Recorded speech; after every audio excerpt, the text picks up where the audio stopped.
এই ইজেল, ইজেল না এজেল বলে? এজেল। এজেল, এদিকে থাকো।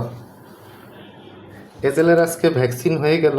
হ্যাঁ, এজেলের ভ্যাকসিনটা আরও কিছুদিন আগে হতো, কিন্তু কয়েকটা কারণে হয়নি। ওর একটু নিউরোলজিক্যাল প্রবলেম আছে।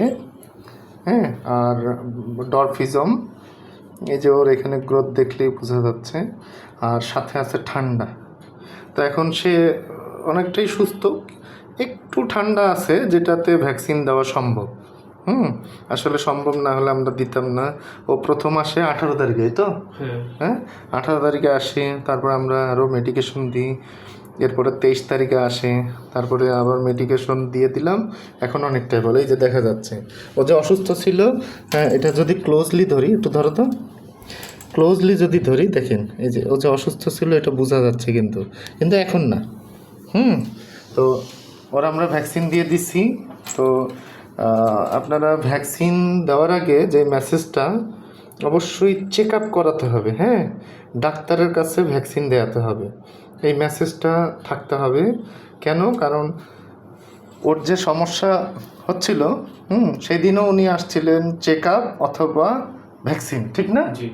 তো যখন ওনাকে বলা হয় যে এই সমস্যা, ওকে ভ্যাকসিন দেওয়া যাবে না, উনি সুন্দরভাবে সেই জিনিসটা বুঝে নেন এবং মেনে নেন। এখন অনেকটাই সুস্থ না?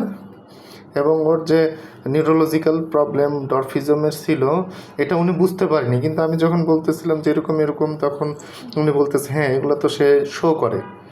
তো এটাই আর কি সাজেশন সবার প্রতি, যেন যখন ভ্যাকসিন দিবেন প্রপার চেক আপের মাধ্যমে, হুট করে আপনারা এখানে ওখানে ভ্যাকসিন দিবেন না।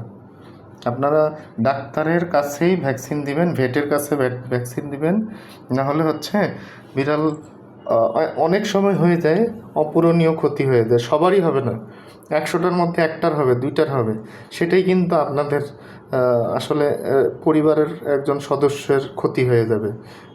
বিড়ালগুলোকে আপনারা বাচ্চা ফিল করেন, কেউ নাতি নাতনি ফিল করে, পরিবারের সদস্য হয়ে থাকে।